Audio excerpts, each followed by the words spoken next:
Hey, good morning, Hulen Street Church. You can already tell today is going to be a little bit different than normal, and I want to explain to you why. So today, June 19th, you guys there are celebrating and worshiping in Fort Worth, Texas. Leslie and I, though, we are in Southern California, where we are celebrating our 29th wedding anniversary. 29 years ago, we looked at each other and said, "I want to grow old with you," and darn it, if we're not actually doing it. And so we are celebrating that today. But I still wanted to be a part of the series and take you through this. I've really enjoyed this series, and I will be back. So if you're visiting today, I apologize for it being a little different, but I will be back next week, and we're going to put this all together and close out this series together with one last message. And I look forward to being with you again. So let's get started today. So let's talk about this. We've been talking about food and meals and the significance of meals that we share. And I don't know if you've noticed this or not, but one of the trends that's kind of filtered through the food world is really good barbecue. Craft barbecue has become a really, really big deal. And so big, in fact, that you have certain places that are in such demand that people are willing to show up at the crack of dawn and wait in line for hours before they even open for lunch. And some of these places are selling out in 2 or 3 hours of all of their food. And so what you find in that is that occasionally you will find something that's worth the effort, right? Most things we can take or we can leave, but every now and then we stumble across something that's so good, that is so unique, that we pursue it, right? We search for it. We drive to little towns in the middle of nowhere to have it. We sit in lines for hours in order to experience it. And every now and then we find that thing and we kind of interrupt our lives and we go out of our ways to get it. Well, that's kind of what we find here in John chapter 6. So of course, if you're not familiar with this, let me kind of give you a real quick rundown. John is one of the books in the New Testament that tells about the life of Jesus. And it talks about his teachings and his miracles and his comings and goings. And so in John chapter 6, a little bit of a backstory. So a crowd had gathered and Jesus has just spent the day healing and teaching. Now, evening approaches and someone notices that there's not enough food. And so the question is asked, like, how are all these people going to eat? I mean, they followed us out here. They really aren't prepared for this. It was a culture in which you typically had 2 meals of the day. There was a kind of a morning meal and an evening meal. And so they're coming to the time for the evening meal. And so they're wondering how are all these people going to eat?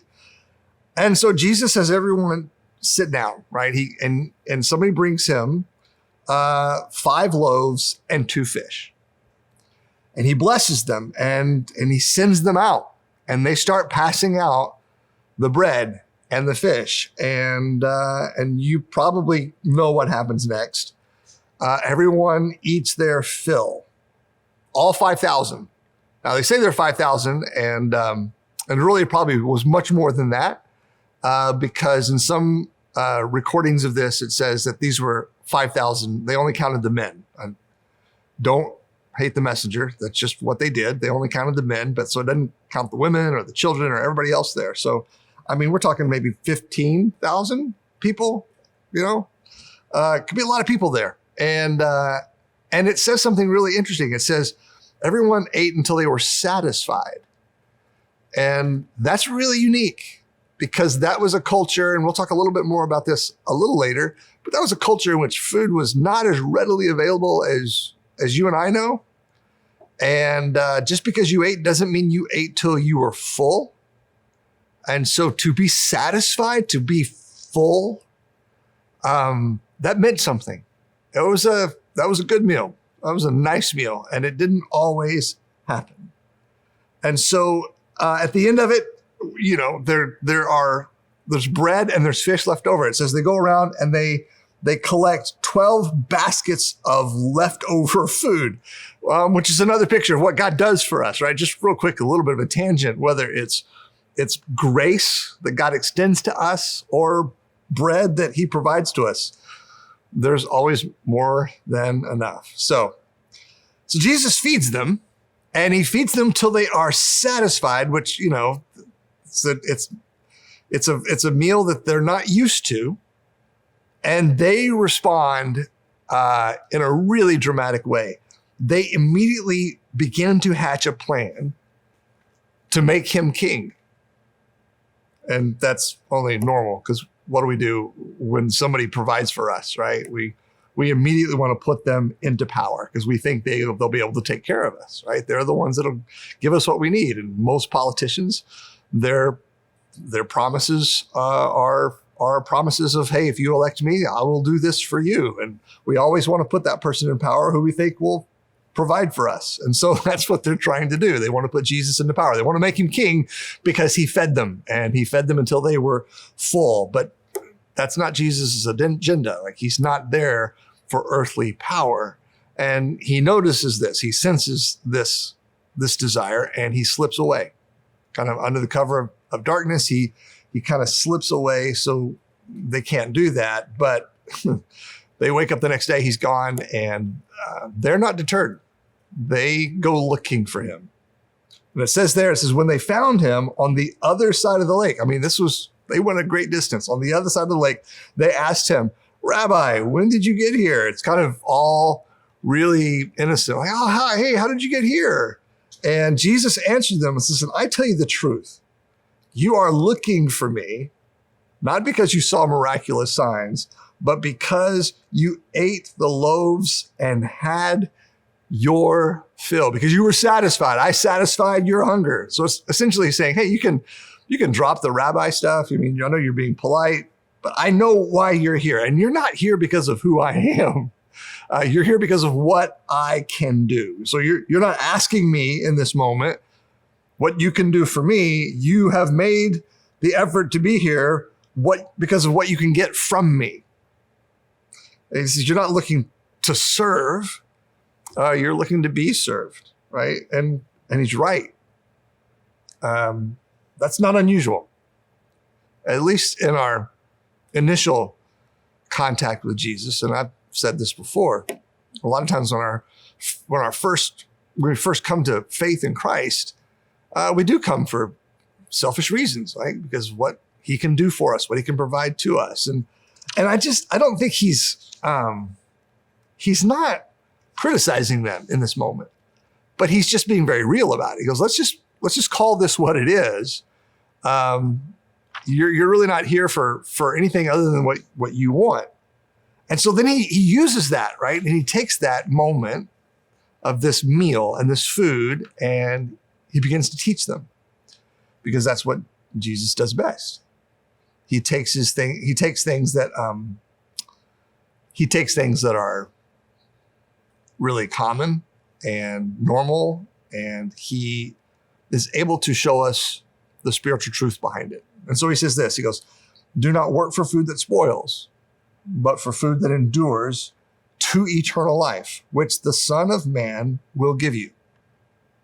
And on him, God the Father has placed his seal of approval. Now, think about it. This crowd has just crossed a lake that is, it's pretty large, right? And so they had just exerted a large amount of effort and energy just to get some more bread. Now, in the same way, we also end up spending large amounts of time and energy. We exert tremendous amounts of effort and huge amounts of energy, all in the effort to satisfy our gnawing hungers. Jesus is saying, listen, that's a horrible investment of your time and of your energy and of your resources. And in the end, you're going to work your whole life for it. And what do you have? It's all going to spoil. It's all going to rot, and you'll have nothing to show for it. And the question is, he's trying to get them to open their eyes to this. He's really trying to get them to ask the question, what is it that you're hungry for? He's trying to use food and a meal to really expose not just a physical hunger, but a deeper hunger, a more fundamental hunger. This is, what are you pursuing? What are you hungry for? And he's trying to initiate a change of appetite in them, and I think in us. See, food is really about now. It's instant gratification.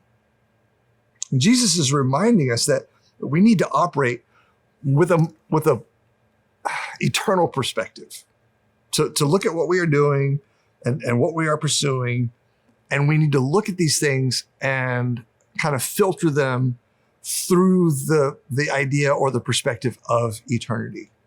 Okay, so we make an assumption that when we change our perspective, we think we have to address our worst habits, right? Our secret sins, our darkest issues, our most destructive behaviors, right? And that's true. Those are things that certainly need to be addressed. But what Jesus says here is, do not work for food that spoils. That's not a prohibition against food or eating, because there's nothing evil or sinful about food itself. Now, it can become sinful, it becomes something that it shouldn't be. It attains a place in our life that it doesn't deserve, but food itself, well, it's good. I mean, it's a gift. And the reason we give thanks before a meal is because it is a blessing. But the thing we have to be careful with is that sometimes it's not those destructive, negative, secret things that are harming us. Sometimes it's the good things. It's those gifts. John Piper, I think, said it best when he wrote, "The greatest adversary of love to God is not his enemies, but his gifts." What does he mean by that? He means this. He means that we shouldn't pursue something good at the expense of something great. So the risk that we run is that we can become so obsessed with something good, and that's the problem, right? They have this kind of outsized desire for something that's good, right? They ate their fill. They had a great meal. And now they want to go to these extreme measures to ensure that food keeps coming. And they're missing the point. They're missing the point of who Jesus is and what he has come to do. And what we're seeing in this is that the risk that we run is that we will dull our appetites for something great if we are constantly nibbling on the things that are just good.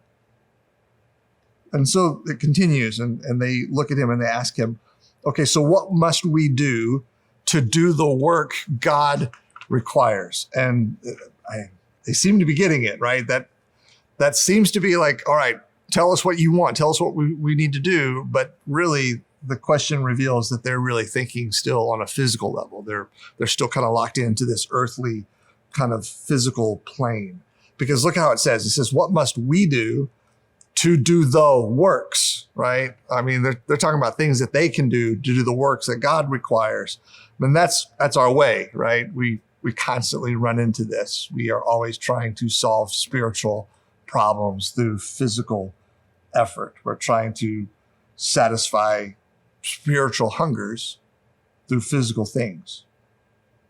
And so Jesus answered them, the work of God is this, to believe in the one he has sent. What do? You don't. They're wanting steps, right? They're wanting action. They're wanting a recipe, if you will, right? A little bit of this, a little bit of that. Toss this in, stir that in, and voila. And he says, no, here's the work. Here's what's required to believe. And so, so they ask him, verse 30, they ask him, okay, what miraculous sign then will you give us that we may see it and believe you? What will you do? Our forefathers ate manna in the desert, as it is written, he gave them bread from heaven to eat. And so what happens here, think about this. He says, here's what you need to do. Put faith, belief, believe in the one that God has sent. And they say, okay, prove it. Now, let's not forget, this comes on the heels of them not just, think about this, not just witnessing a miracle, but actually experiencing it. Like just before, he multiplied 5 loaves and 2 fish, enough to feed somewhere on the order of 12 to 15,000 people. 12 baskets were left over, right? They didn't just watch the miracle as an audience member, right? They ate the food that he provided. They tasted it. They held it. We've talked about this throughout the series, is that the table and the food, it becomes this tactile, physical, tangible experience of who God is, right? He takes all these things out of the abstract, out of the theoretical, and he makes it real in a way that we can feel and taste and touch and smell and just viscerally experience. And they just experienced it. And he says, believe in me, put your faith in me. And what do they say? They say, okay, well, prove it. Right on the heels of this amazing miracle. And they said this, look, verse 31, our forefathers ate manna in the desert. All right. It comes back to food, right? The food that he just provided. And they're saying, okay, they're pushing him and they're saying, hey, we want to believe in you, but here's how you need to prove it to us. Feed us, right? You want us to trust you. You want us to believe in you. You want us to follow you. Okay. Then keep feeding us. That's the cost of our allegiance to you. That's the cost of our faith in you, right? It always comes back to this desire for food. It always comes back to a meal. You know, a little bit later on, when he says, he who comes to me will never go hungry. That really resonates with them, right? That gets their attention because he's talking to a people in a culture that really knows true hunger. He's talking to a people who have a relationship with hunger. And I think we're seeing their overreaction to this moment, to him feeding them. It's coming out of that relationship with hunger. They know hunger and have a relationship with hunger in a way that we don't, and we never will. See, for us, we're never really worried about where our next meal is coming from. At least I hope not. I know that's not always the case. But the vast majority of us, man, eating's a form of entertainment. But for them, it was a function of survival. And so remember, this goes back. It all started at a meal. It started when he fed them. And it started because they were satisfied, not because the meal was especially good, but because they received enough. They had enough, right? And what did he feed them, right? It was coarse bread and dried fish. It's not exactly what you would call a culinary masterpiece. But even with just coarse bread and dried fish, they were ready to start a war to make him king, right? It makes you wonder if he had handed out honey butter chicken biscuits. I mean, they would have lost their minds. Now, I think it would do us some good to become reacquainted with hunger.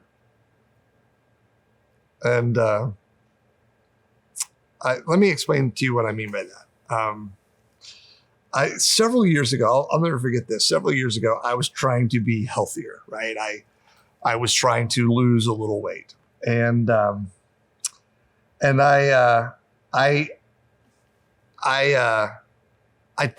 did one of those things where it was the box, right? You order the food; it's all the prepackaged, prepared food, and it shows up all in one box on your doorstep, right? And so I put the order in, I paid the money, I get home one day, and there is a box sitting on my porch. And in that box, I know is it's 5 weeks. 5 weeks. It's a month, over a month of breakfast, lunch, and dinner, all in one box, right? 5 weeks.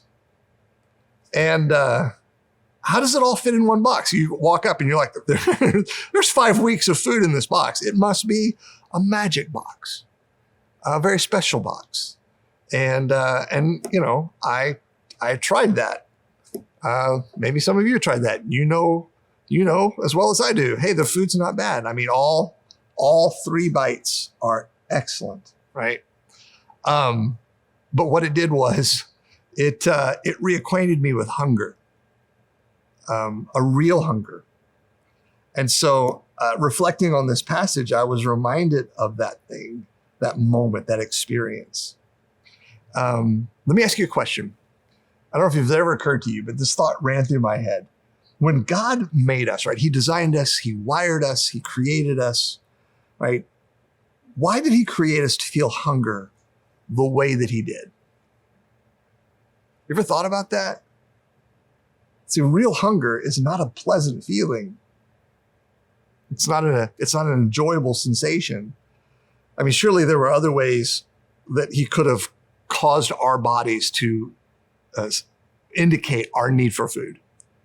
There were other ways that were more comfortable, right? He could have wired us so that when we're hungry, our ears would itch, or that one eye would cross, right?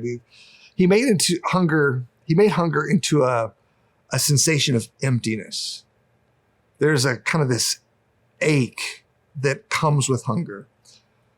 Because without that feeling of emptiness, without that ache of emptiness, we would have no idea what it is to be filled or to be satisfied. Now, knowing that some people, they deal with hunger in ways that we don't. And hunger is, for far too many people, a daily reality. But let me just say this. Let me kind of shift the perspective just a little bit. Hunger, in some ways, it is a gift because it is a daily reminder of our constant need, and that our satisfaction, real satisfaction, can only come from somewhere outside of ourselves. We cannot satisfy our hunger just in our own systems, right? We do not have the ability to generate the calories and the nutrients that we need in order to function and to function well. It always has to come from somewhere other than us, always has to come from somewhere outside of us. Hunger is a daily reminder that we are not self-sufficient, right? It is a reminder that unlike God, if we're going to continue to exist and to live, we will always need and we will always depend and we will always require something outside of us to sustain us. Hunger is the great equalizer because it does not matter how successful or powerful or wealthy you are. You will never graduate from your physical need for food. It doesn't matter how spiritual you become or how wealthy you become or how mature you are. It doesn't matter. You will never lose your need for sustenance. Even the president of the United States still requires approximately 2,200 calories every single day. Our problem is that oftentimes when it comes to food and the meals that we share is that we are so short-sighted that we assume our longings and our hungers are only physical. See, but he just told them that there is a food that endures to eternal life. But they're still saying, what we want is food that spoils. We're still looking for the food that rots. And what Jesus is doing here, and he's doing so well, and what he's done throughout the series is he's used food. He's used the table. He's used meals. And he is using their physical hungers to point them to a deeper hunger. Right? Physical hunger is not just a product of biology. It's not just the result of chemistry. Our physical hungers shadow a spiritual reality. And that's the beauty of it. Jesus always can use, and in all of our lives, our physical desires, our physical hungers, our physical needs are always just these shadows of spiritual realities in our life. And finally, Jesus gets to the point where he reveals what he's talking about. And he says to them in verse 32, he says, I'll tell you the truth. It is not Moses who has given you the bread from heaven, but it is my Father who gives you the true bread from heaven. For the bread of God is he who comes down from heaven and gives life to the world. Of course, he's referring to himself. And for a moment, just for a moment, there seems to be a break in the clouds. And you kind of have just a moment of clarity. And the people look at Jesus and they say, Sir, from now on, give us this bread. Like that's what I need, right? That's what I want. And they think that's what they need. They think that's what they want. And I think sometimes we lose sight of what we really need. Like we look at certain things and we think what I need is more food, or what I need is more success, or I need is more money, or I just need more people to acknowledge me. I need more. I need more space, resources, support, right? But really our need never has changed. So Jesus declared, I am the bread of life. This is what you really need. This is what you're really hungry for. Everything else, it's just a foreshadowing of this hunger. I am the bread of life. He who comes to me will never go hungry. And he who believes in me will never be thirsty. So we struggle. We drift back into our old habits and we try to meet our spiritual need through physical things. So how do we decrease our hunger for the things of this world and also increase our hunger for the things of God? Well, we do that through the discipline of fasting. All right. This is a practice I think that a lot of us have lost touch with, right? See, in our world of surplus and excess, I think we need fasting more than we've ever needed it before.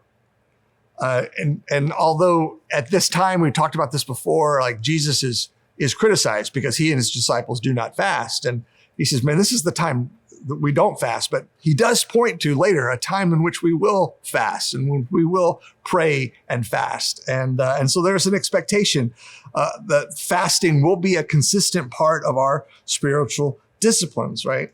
And the reason is there's no other spiritual discipline that has the ability to change our appetites like fasting. Sometimes when you really start to eat well and you really start to eat in healthy and nutritious ways, whenever I've done that, I just notice that my appetite changes, and the things that I craved before, suddenly they lose their appeal to me.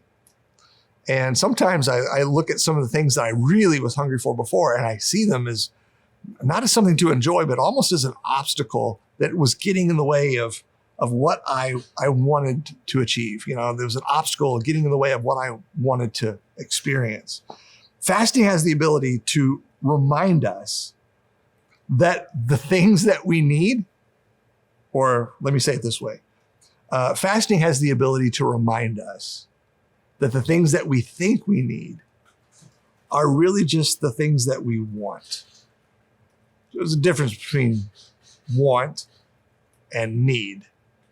And fasting brings clarity to that. Richard Foster, who wrote a book on spiritual disciplines, had a chapter on fasting, and he said, more than any other discipline, fasting reveals the things that control us. So in fasting, what are we doing? Well, we occasionally, purposely, we choose the best thing over good things. We don't cut out the bad things of our life. When we fast from something, it's not because it's completely unhealthy or totally negative. We set aside a good thing in order to pursue a better thing. Psalm 73, I love this. Psalm 73 says, who have I in heaven but you?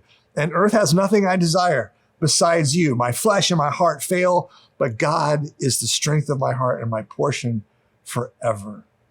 This is someone whose appetites are tuned into spiritual realities, spiritual truth.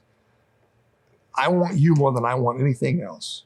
So we see those words, the earth has nothing I desire. And I think we kind of inherently know that's true. We assume that to be true. But what happens is when we fast and we choose the best thing over the good thing, those words take on new meaning, right? The earth has nothing I desire. Through fasting, those words become something, not that we think is true, but we know is actually true. And we know it's true through experience. Because God then truly is the strength of my heart and my portion forever. And that's where we think we kind of recalibrate our hungers. We recalibrate our desires and our longings. And we think, yeah, that's what I need. That's what I really want. So where do we go with this? What do we do?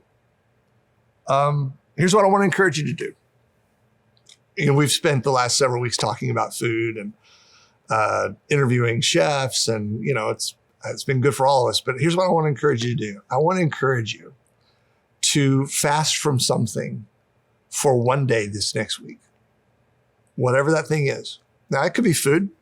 You might try that for one day. You might try a food fast for one day, right?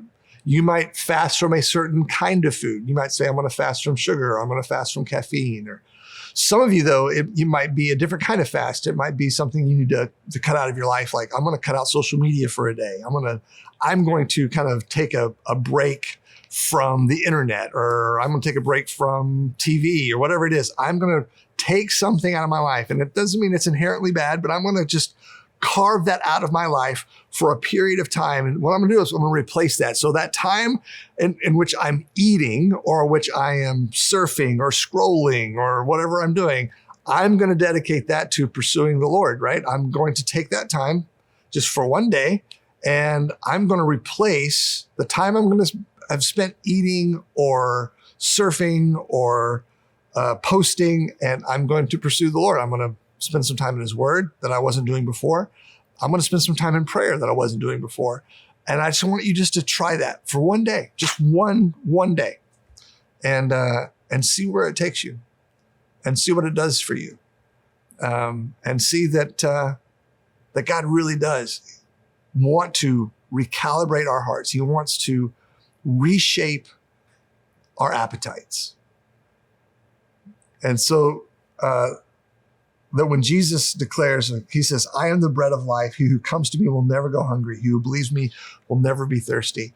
That truly does satisfy us in a way that it never has before.